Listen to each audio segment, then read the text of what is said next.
Welcome to part 2 of your adventure in administrative law world. Will part 2 be just as exciting or more exciting than part 1? You'll have to stay tuned to find out. Before we get started, a little simple question for you to ease into things. How many people here have never raised their hand before? Okay, well, part 2 is for those that raised their hand and also for those that didn't raise their hand. But even before I get to part 2, I need a little clarification.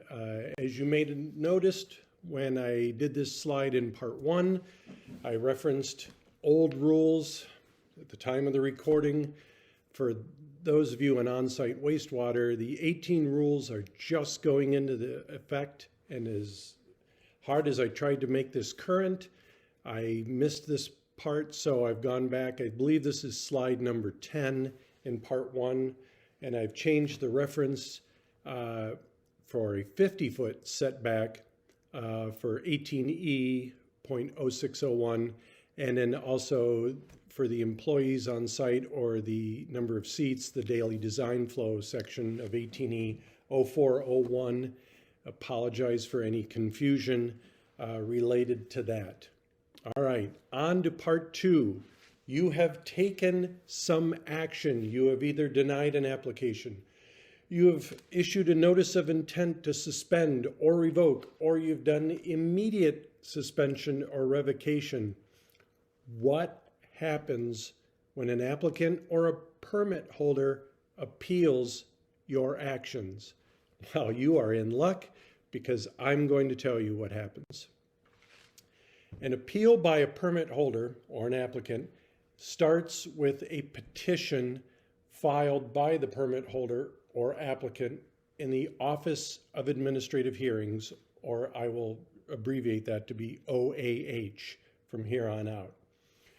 A petition is a pre-printed form that's found online on the OAH website. Very easy for a petitioner to complete it themselves without the help of an attorney. All it does is briefly sets forth the facts as the petitioner understands them. Whether or not those facts are accurate is an entirely different question. There, for some reason, is an amount in controversy on the form, even though OAH cannot award damages. Never quite sure why OAH included that on the form. And it identifies how the state or the county, with the county employee acting as agent, has harmed the petitioner. How can the petitioner allege they were harmed? Well, the form has 8 pre-printed boxes that the petitioner will go and check. And sometimes we see a petitioner check more than one. I've seen a petitioner check all of them. It's really not important for us to know. I mean, we know what you did. You either denied their application or you took action against their existing permit. But I think this is just a way for OAH to let the petitioner express themselves through a document that they've said, well, we'll give the petitioner these options and they can just check whichever one they think are applicable. So deprive me of property, prejudiced my rights, we see that, exceeded its authority or jurisdiction, acted erroneously, acted arbitrarily or capriciously, which is the key standard in OAH. So, as I said, we may see one of these boxes checked. We may see all of these boxes checked. Now, what is a petition in the scheme of things? Well, if you've ever been involved in a civil lawsuit, you may have heard of a complaint. A complaint sets forth the parties and it sets forth the facts and the issues of law as the plaintiff who files a complaint understands them.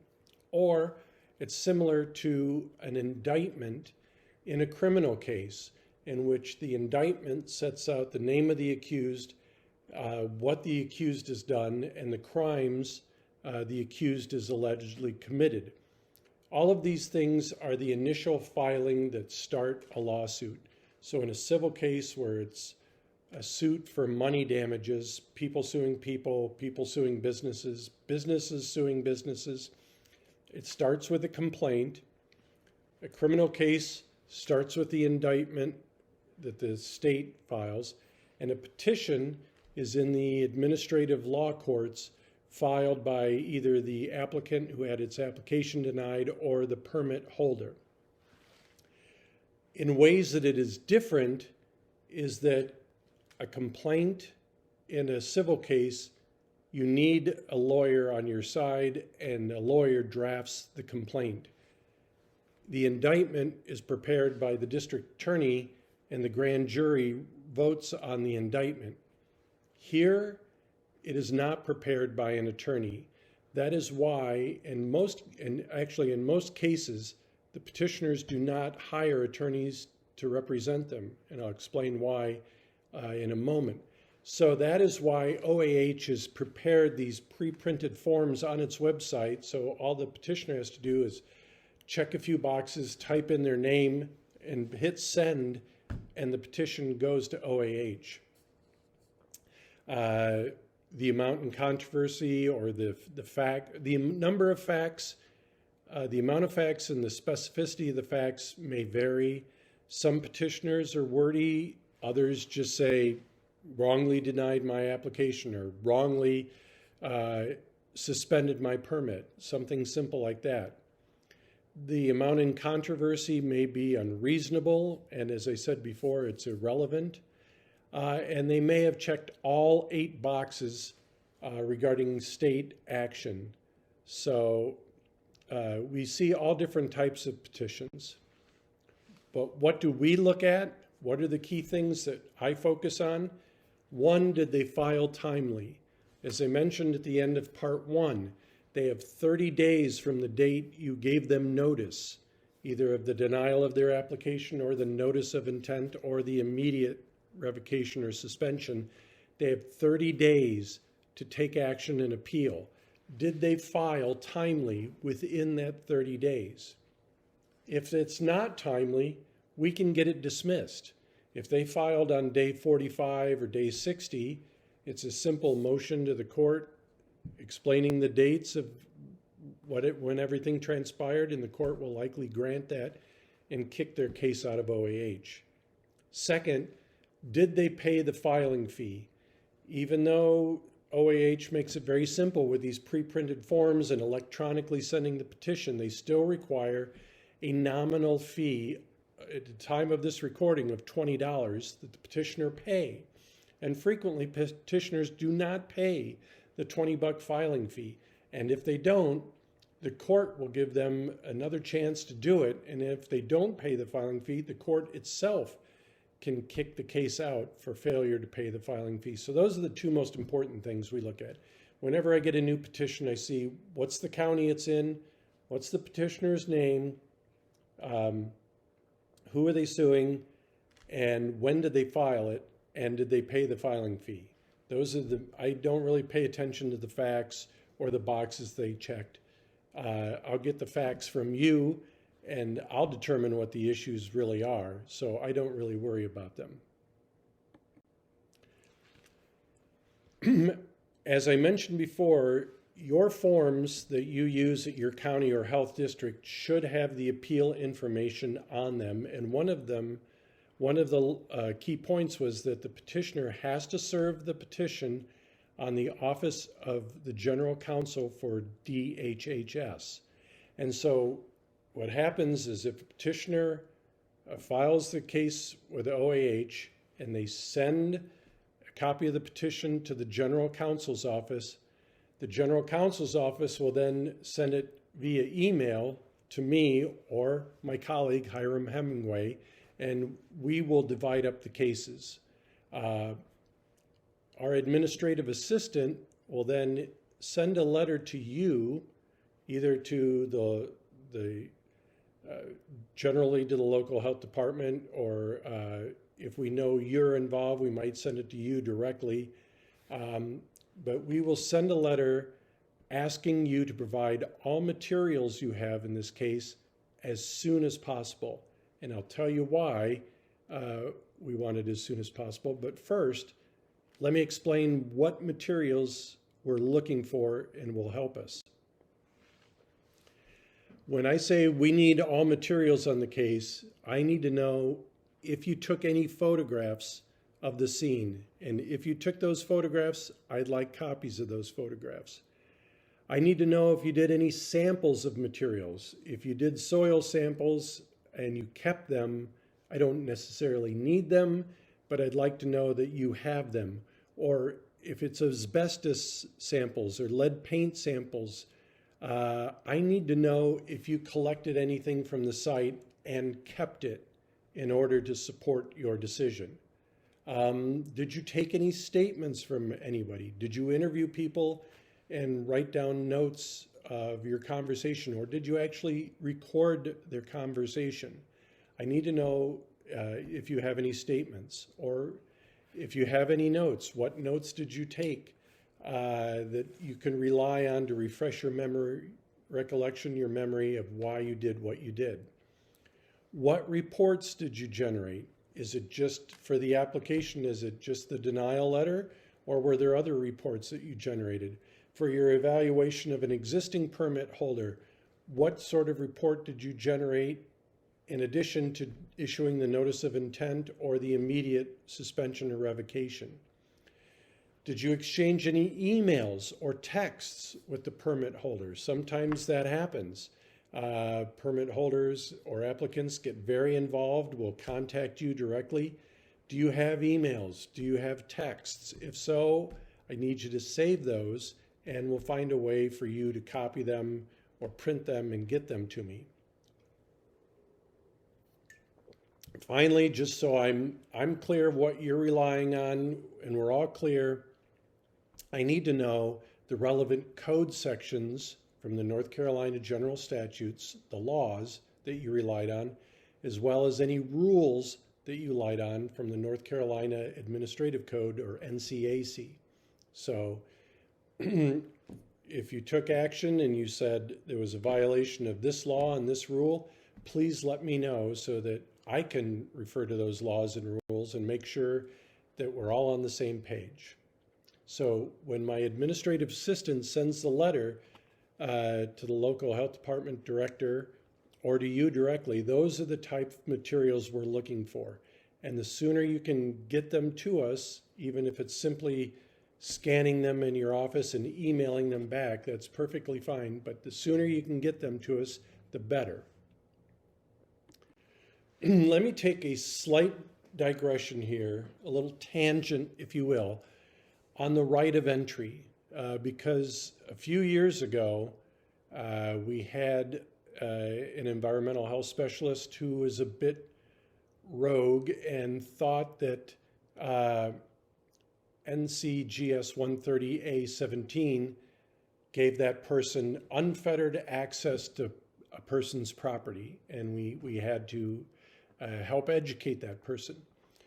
130A-17 gives you, as an agent of the state, the right of entry onto a property when it's necessary to enforce the provisions of the statutes and rules.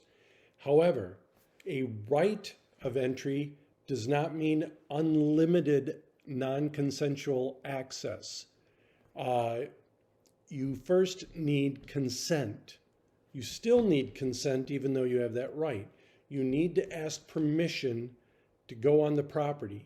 And if you don't get that permission, then you can take steps to ensure your right under the statute to gain access. But if consent is not obtained and you go onto the property and do any sort of search or investigation, anything you obtained, any knowledge, any photos, any samples, will be improper and it will be excluded and we won't be able to use it. So you do have the right of access, but you still need to get consent. So how would you get consent? If someone, or how would you get that right of access if someone did not give you consent? You get an administrative warrant, which is issued by a local magistrate. Magistrates are lower level judges that mainly deal with traffic citations, some landlord tenant issues, a lot of the minor stuff that the Superior Court judges don't have time to handle. And again, it's best to use a county attorney rather than someone from DOJ. Why? The county attorney's probably appeared in front of the magistrate numerous times, knows the magistrate well. They probably live in the same town. They could be acquaintances. So there's already a relationship there. Again, the county attorney can respond much quicker than either Hiram can or I can from Raleigh to help you out in getting this warrant. So you work with the county attorney. The county attorney goes before the magistrate and gets an administrative warrant allowing you the right of entry onto the property that you didn't get consent for, or the consent was refused. You have 24 hours to serve that warrant once you get it. And it must be between the hours of 8 a.m. and 8 p.m.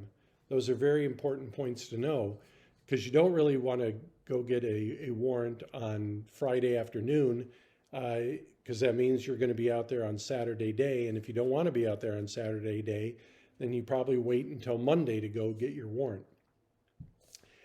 Here's an important tip for you. If you ever have to go get an administrative warrant and go serve the administrative warrant, take an armed deputy sheriff with you. Why? You just went on the property and you probably knocked on the door and you asked for consent to search the property in order to make sure that the laws and the rules were being followed, and that person told you to pound sand, go fly a kite, or more choice words to that effect. Do you think if just you show back up and say, I've got this piece of paper saying I can get on the property now, do you think that's going to convince them? Probably not. So our advice is, if you have to go through all the effort of getting an administrative warrant, take the extra step to contact the sheriff's office and say, hey, I have an administrative warrant. I need to serve. I'd like a deputy to go with me, and that deputy to be armed.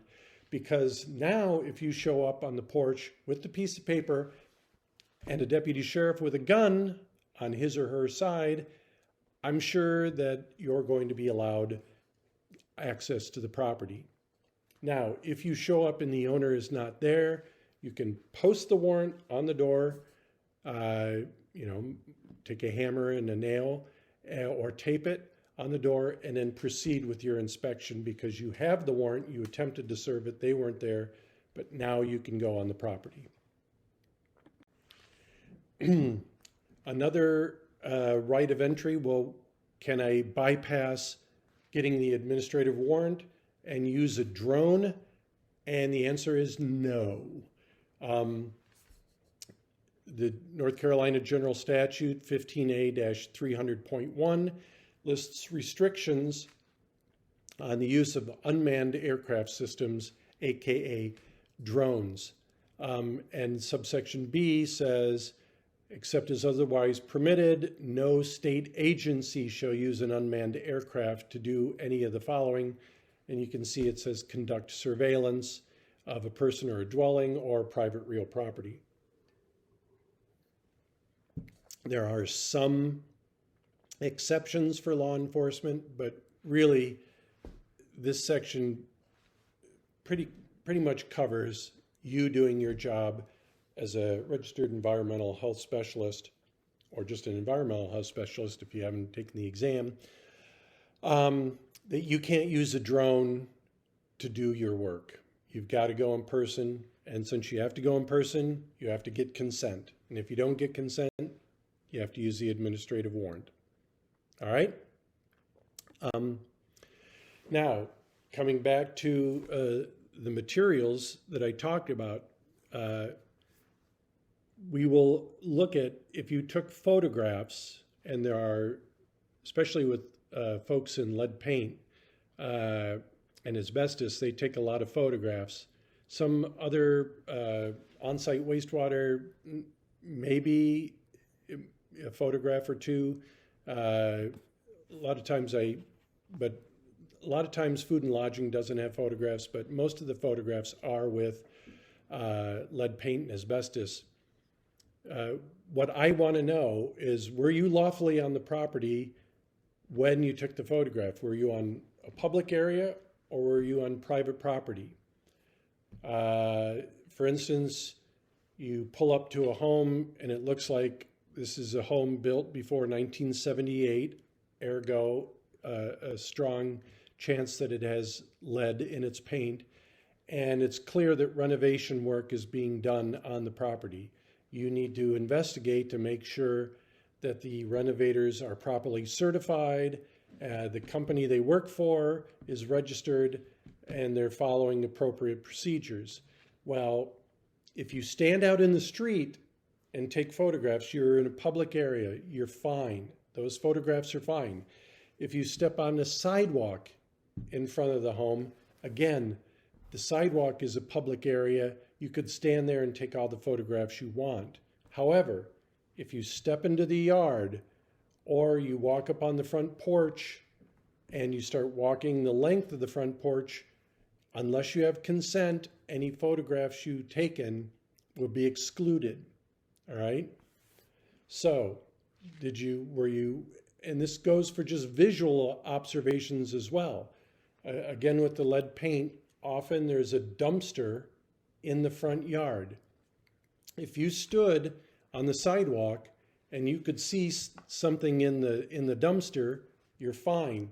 But if you took a few steps into the grass without consent to look into the dumpster to see what was in the dumpster, you can't testify to what you saw, because now that it constitutes a search. It's an illegal search. All right. So you can also walk to the front door to ring the doorbell or knock on the door to see if anybody's home to give you permission. And if not, you can walk straight back to the sidewalk, and anything you see during that walk is probably going to be admissible. But if you stray, if you take an extra step or two off that path or on that porch, then it'll be excluded. All right? And you can't go around, you can't say, well, I heard people in the backyard, so I went to the backyard to see if I could get consent. Nope. You got to go to the front door, ring the doorbell or knock on the door. Secondly, did you get consent to be on the property? And if so, was it a valid consent? If you stop on the property and there are people, say with the lead paint again, doing renovations, and you ask someone, hey, can I do a search here? And the person you're asking is clearly a low-level worker who English may not be their primary language, and that person just nods, that's not going to be valid consent. You need to identify who you are, why you're there, and ask for permission from someone authorized to give permission, either the owner or perhaps the manager of the company that's there doing the work, because that manager probably has authority from the homeowner. Sorry, my voice is getting a little cracky. Another part is statements. And this rarely happens, but it's a good thing to know. Did you record the other person? Here's a tip. You can record a conversation if one person to the conversation has given consent. Well, if I'm talking to you, I can give consent to record our conversation, so I can record what the two of us say. So you could record conversations with the permit holder or one of the workers on the site if you needed to, because you are one of the two parties in the conversation and you could give yourself consent. However, if two other people are talking, say the homeowner and the manager of the renovation company, you cannot record their conversation because you're not a party to that conversation. and you cannot eavesdrop on them and record their conversation without one of them giving consent. Just something to think about. But those are things that we think about when we get the materials. All right, so the petition has been filed by the petitioner, went to the general counsel's office, the general counsel sent it to my office. We're asking you for materials. Meanwhile, OAH has assigned a judge to handle the case. Now, an administrative law judge is similar but not the same as a superior court judge or a county judge.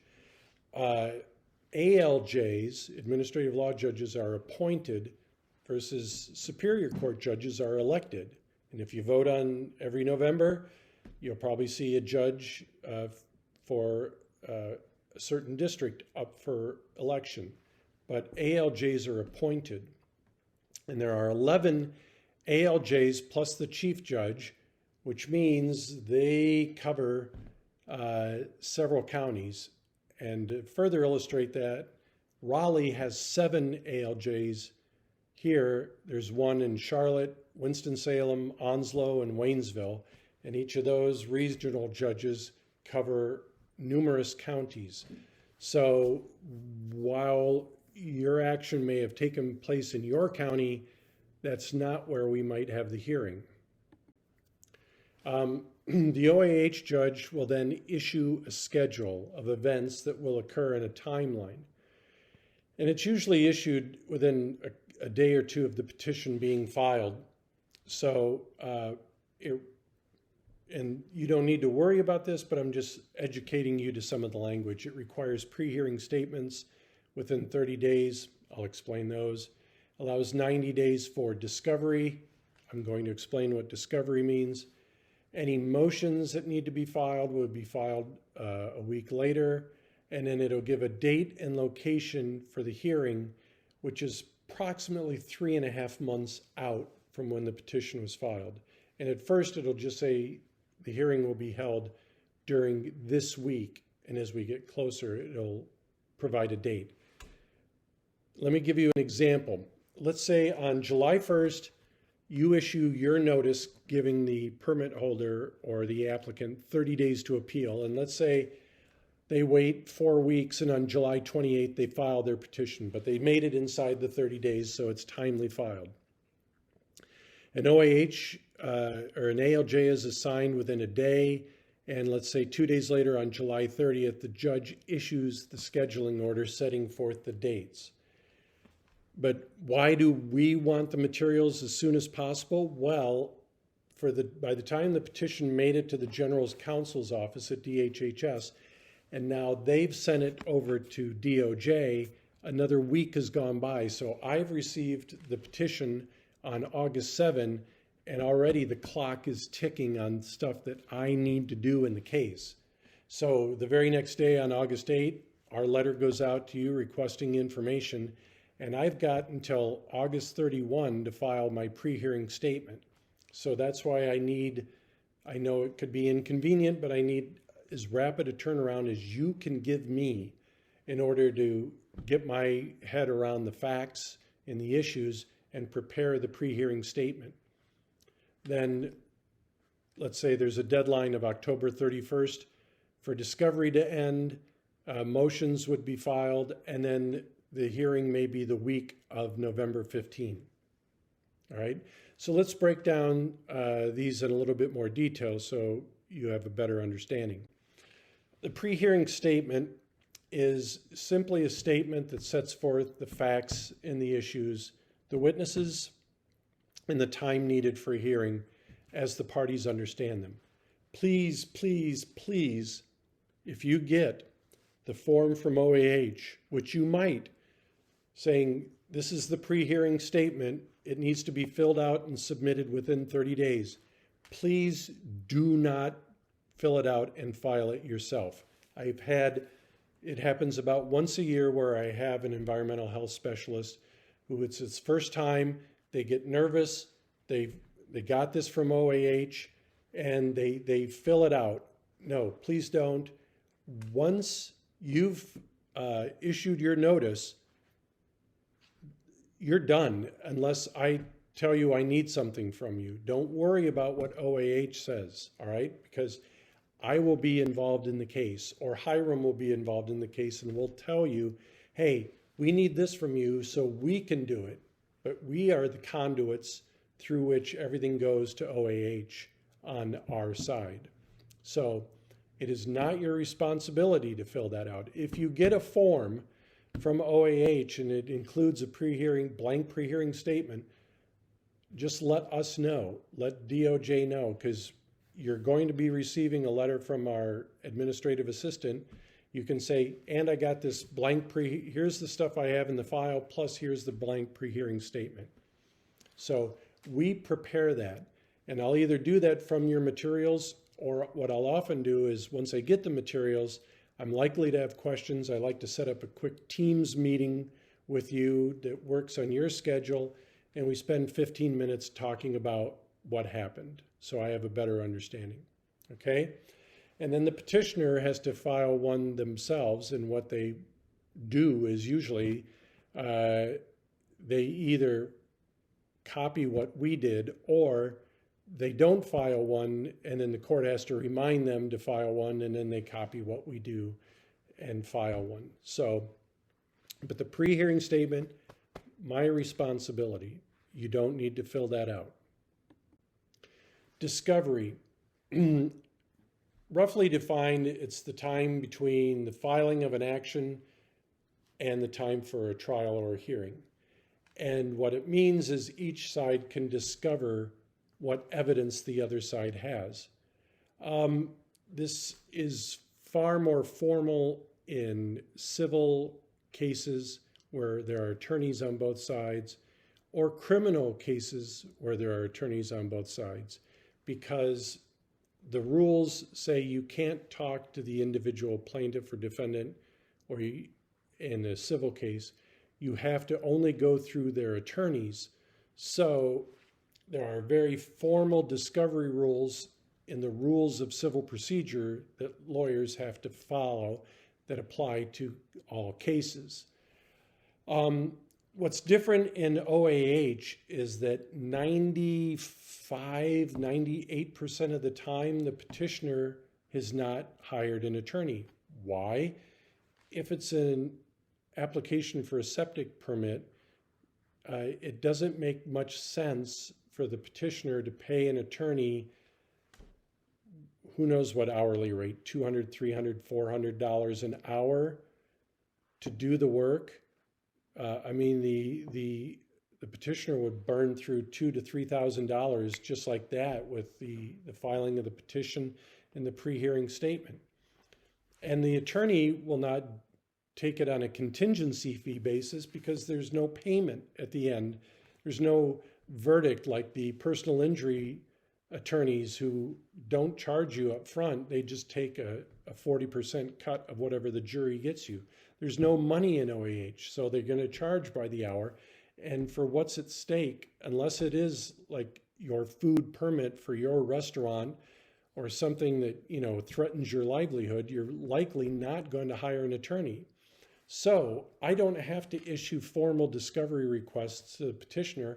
I can just call them up and talk to them and ask them, what evidence they have, and send me whatever documents they intend to use or photographs, all right?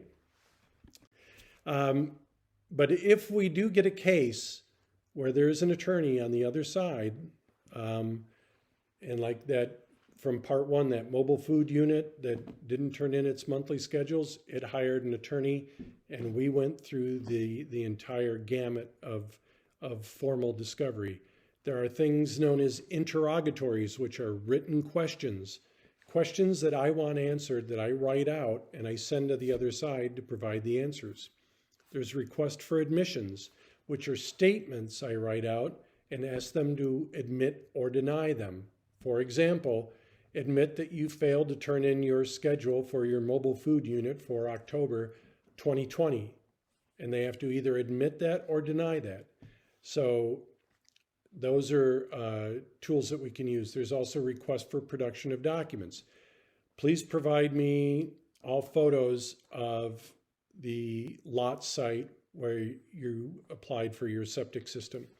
Please provide me with any reports issued by any experts that you retained or soil scientists that you retained.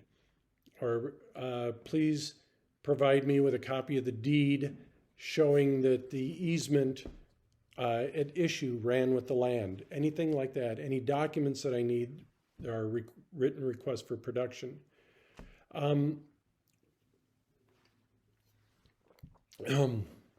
Sorry, doing all of 3 hours in one morning is taxing. Bear with me.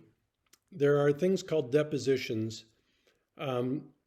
Let's say there's an attorney on the other side representing the petitioner, and the attorney wants to find out what you would tell an administrative law judge should this matter go to hearing.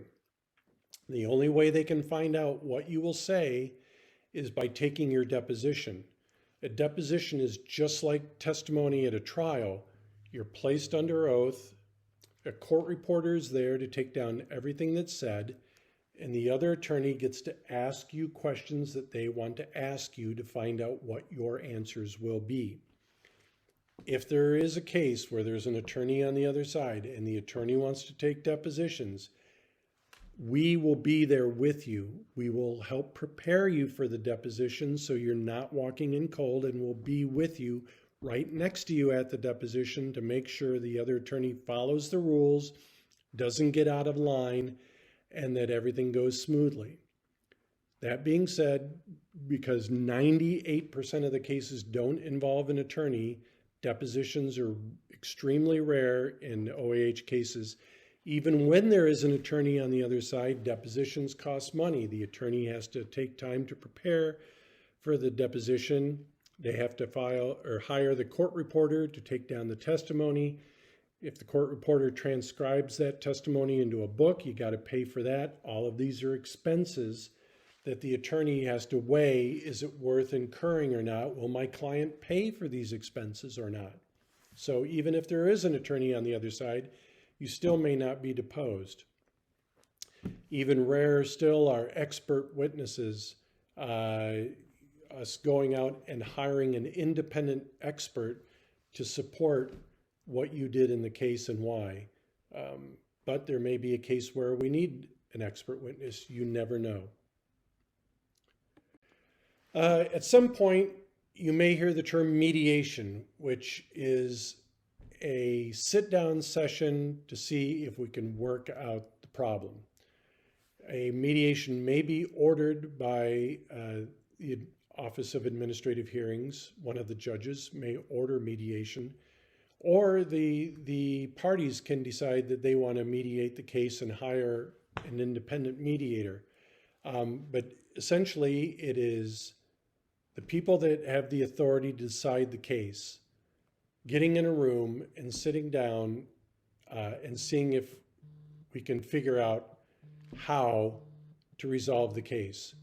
And half the time it doesn't work out. We don't get a resolution, but it may. So mediation is not harmful to undergo. It's just a process to see if we can resolve the case short of a hearing. And we may not even need a formal sit-down session to do that. We can start a dialogue early in the case. Hey, you know what? All we need you to do is change this or change that, and we'll give you the go-ahead. Can you go ahead and do that? And the other side says, oh, I didn't understand that's all I needed to do. Yeah, I'd be happy to do that. And then you've informally resolved the case, and then you just work out an agreement that this is what they'll do, this is what we'll do, and everybody's happy. So we may have a formal mediation, we may have informal mediation, or we just may talk settlement at some point during the case. Hearing preparation. Let's say we've met with you once to just find out generally what the case is about, but it doesn't look like it's going to resolve itself, and it looks like we might be going to a hearing. About 3 weeks before that hearing week, like the court said, hearing will be the week of November 15, I think was in the example. About 3 weeks before that, the court will say, this matter will take place on November 17, beginning at 10 a.m. So once we get that, we notify you, hey, the court has set this date and time for a hearing, can you attend? And assuming that you can, we will set up a meeting. All right, and if the hearing's on the 17th, let's meet a week before, the 10th, and let's set aside whatever time we need to go over what's going to happen at the hearing and what questions, I'm going to ask you to elicit, certain key points. So we talk about, these are the key points that were involved in you making your decision. How can I craft my questions so that you get to tell your story and emphasize those key points? And I help you especially if there's another attorney on the other side, I prepare you. These are the type of questions you're likely to hear from that attorney, and how would you respond to those questions? But we may just say, well, the other side doesn't have an attorney. It's unlikely that the petitioner is going to ask you any questions, but the judge may. So if the judge asked you X, Y, or Z, how would you respond? So that when we walk into the hearing, you feel prepared that, all right, I have a pretty good idea of what's going to happen and what I'm supposed to do, because I've talked to John for 2 hours or 3 hours. I know he's going to show me certain documents. I know what I'm supposed to say. We will do that before any hearing. Now, it wouldn't be a PowerPoint presentation without a Far Side comic. And in here, I am the I am the dog standing up. You are the dog at the table. And the courtroom is filled with cats, including the judge. And what this is supposed to illustrate is that it may seem during any process like the court is bending over backwards for the petitioner. The petitioner didn't pay the filing fee. The court may give them 3 warnings, pay the filing fee. The petitioner may not have filed their pre-hearing statement. The court reminds them and reminds them again. Why is the court seemingly on the petitioner's side? It is only because most of the petitioners don't have a lawyer. Most of the petitioners have never been in OAH before and have no idea what they're doing. So the administrative law judges help or are not too harsh on the petitioner in order to get them from the time they filed until the hearing. But once the case goes to hearing, this help vanishes, and I found the ALJs to be nothing but fair and impartial at that point. If it does go to a hearing, it's usually in the county or the region where OAH holds its hearings, and those are the cities I illustrated before: Onslow, Charlotte, Waynesville, drawing a blank. But anyway, it's typically held in a county courthouse, and it could be in one of the courtrooms in the county courthouse, or it could be in a separate room that is large enough to hold the judge, the court reporter, and the 2 parties. Like I've had it in county commissioner boardrooms as well. And what will happen, and this is, it may be a county away from where you reside, so there may be some travel involved for you. The judge is going to set it in the location more convenient to the ALJ than to us. So it may be in a neighboring county and you'll be wondering why you have to travel. And that's the reason. The ALJ is set up in this county, not your county. But what always happens is that we will sit down and the judge will ask the parties to sit down and try and resolve this matter prior to starting the hearing. And I tell you, 95% of the time, this works. And the reason is that once the petitioner is sitting in a courtroom with the judge, with us on the other side, you're there and you're lawyered up with me there, they start to realize, wow, this is real, and maybe I should figure out a way to resolve this so that I get something out of this instead of being denied everything. Maybe I shouldn't be so stubborn. With any case, whether it be an OAH, a civil lawsuit, or a criminal matter, at the outset, the parties dig in their heels at the beginning. They're very stubborn, convinced they're right. They're not going to compromise. But as time goes on, they start to grow a little closer together.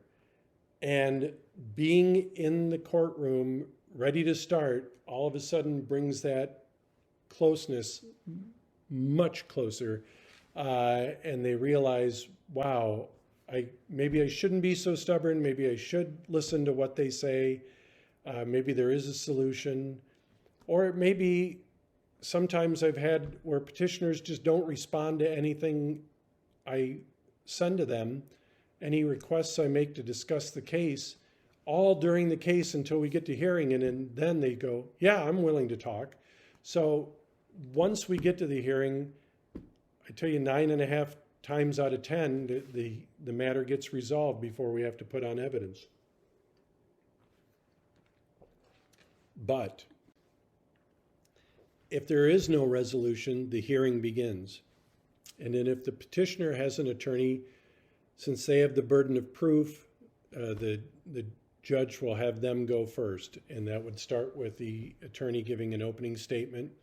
They would present their evidence and witnesses, and then we would present our witnesses and exhibit, and then we would have closing arguments. But as I told you, 95, 98% of the time, the petitioner does not have an attorney. So usually the administrative law judge will ask us, the state, to go first and present our evidence. And the reason of that is simple. The unrepresented petitioner has no idea about the laws and the rules of evidence and procedure and how to do things appropriately. So the judge knows that we do, because we attorneys have done this numerous times. And so we do it in the proper format so that the judge gets an idea of what the case is really about. Then the administrative law judge will give the petitioner to say whatever the petitioner wants to say, or give to the judge any documents the petitioner wants to give that he feels are important. There was even one hearing I had where the administrative law judge knew that even though the petitioner had an attorney, that attorney had never done one of these hearings, had no idea what was going on, and the judge asked me to go first. So even though there was a hearing on, or an attorney on the other side, I still went first in the hearing. So be prepared that if we do go to hearing, you're probably going to be my first witness. At the conclusion of the hearing, guess what? There's no decision that day, no ruling from the bench. The judge will take the matter under advisement, meaning the judge by law has 30 days to deliver a written decision. What usually happens is the judge has made up his or her mind fairly quickly and usually calls up the attorney that is on the winning side and asks that attorney to draft the opinion. For example, the hearing I had where there was an attorney on the other side, the very next day I got an email from the judge's law clerk who said, the judge would like you to draft what are called the findings of fact and conclusions of law for the judge, which signals to me that I've won the case because I'm going to draft it in my favor. And sure enough, I drafted it, submitted it to the judge. The judge, I don't think, changed anything, signed it, and there was your decision. So after a decision, the loser can appeal to the Superior Court, the county courts. If there is an appeal, don't worry, you are all done. An appeal is all done by attorneys writing briefs. There are no witnesses, no new testimony. You're not needed. You don't have to worry about an appeal. And I would say there's an appeal in 1 out of every 200, 250 cases. Appeals are very, very rare. The Superior Court may uphold whatever the ALJ did, or may send it back down to the ALJ because they found that the ALJ did something wrong, and that's called remand. So there could be another new hearing or something else that needs to be done. But again, you do not have to worry about the hearing. So this is my transition slide to let you know that now we have finished what happens when someone takes action on your denial of their application or notice of intent or notice of immediate revocation or suspension. I would ask, if this was live, if you had any questions, but this is not live. This is now recorded. So at the beginning of part 1, I included my contact information. At the end of part 2, I'll show you my slide again with all my contact information. If you do have any questions, feel free to reach out to me. Email is the best way to get a hold of me. And just let me know that, hey, I'm an intern that was watching the presentation and I was wondering about this. All right? But now we will talk briefly about ethical rules. You have a set of ethics that apply to you as an authorized agent of the state. You have an additional set of ethics that overlap that apply to you as a health department employee. And you have a set of ethics that further overlap as a registered environmental health specialist. And you are required to follow all ethical standards and do your job right. It's common sense, right? It's important for you as an agent of the state to keep up with current developments. And you can do this in a number of ways: continuing education courses, group, regional, state meetings, listserv, and publications that you can follow. And we want you to stay current because we want you to be the best environmental health specialist you can be. You are providing a service to the community. You are helping people achieve their goals. Their goal may simply be, I need to install a septic system for my new house, or I have a restaurant, I need to keep it open so I can feed my family. Whatever their goal is, you are helping them achieve their goal. You work for the public. But you not only work for the public, you do so in order to protect the public. Let me say that again. You not only work for the public, you do so to protect the public. And sometimes people are in a tight spot, and usually it's because of something they've done themselves, and they want you to help them out. Be warned, you cannot bend the laws and rules in order to help them, okay? If you hear something to the effect of, just give me my permit and I'll never complain or say anything ever, warning bells should be going off in your head. You know, why is this person asking me this? There's something wrong here. And if you look the other way, I promise you, it will come back around and bite you in a certain area, all right? Please protect your integrity. Protect your integrity. You know, be the best environmental health specialist that you can be.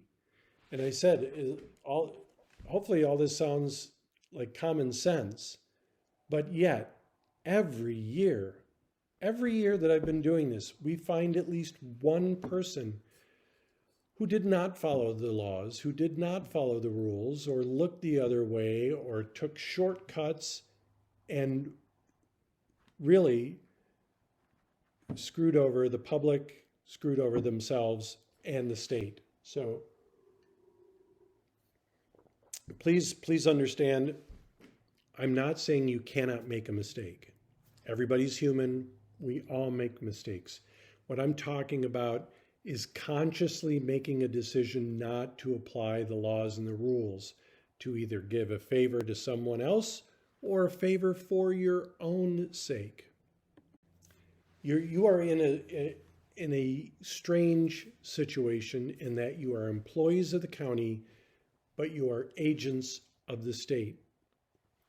And believe it or not, this has happened in the past. You could run into a position where your county superiors tell you to issue a permit when you know to do so is wrong because it violates the laws and the rules. But if you don't issue the permit, you could lose your job. And if you do issue the permit, you could lose your authorization as a registered environmental health specialist. I want to make sure I'm clear, this is not about just a disagreement of an opinion.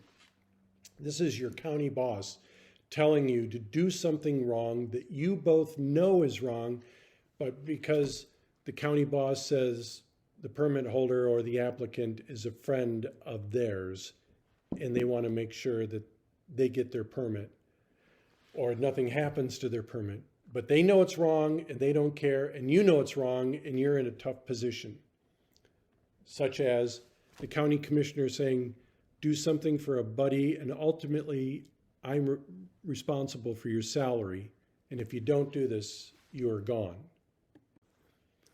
If you are concerned that your superiors will take adverse action against you, DOJ, we can intervene and help you, all right? However, if you decide to go the route of violating the laws and the rules, you may keep your job temporarily, but not for long, and you will not only lose your job, you will lose your certification, and you will not be able to work for the state of North Carolina again. And this is critical too. Besides an appeal to OAH, one day you may be named as a defendant in a lawsuit in Superior Court which seeks money damage. Remember, OAH does not award monetary damages, but sometimes landowners or permit holders, business owners, they skip OAH or they've won at OAH and now they're going for money in Superior Court. You could be sued individually for doing your job. And if you are following the laws and the rules, you can ask the Department of Justice, the Attorney General's office, to represent you. We do an evaluation, and if we determine that you are following the laws and the rules and you've been sued, we will represent you. And what's important about that is if we end up representing you, but we lose at the trial, DHHS pays any money damages, not you, okay? But to only get our representation, you've got to apply those ethical standards. You have to follow the laws and the rules. If you are sued individually and you were not doing your job properly, not following the laws and the rules, then our office will not represent you. You will have to go out and hire an attorney to represent you and pay that attorney out of your own pocket. And if there's any verdict against you in the trial, you will have to pay those damages. It will not be DHHS. What type of things am I talking about? Well, these are real life examples. Perform a food inspection for a restaurant over the telephone from your desk rather than in person. Actually happened. How about perform a wastewater system inspection by simply driving by the property? That happened as well. Or sending an untrained intern to do the site visit unsupervised. Also happened.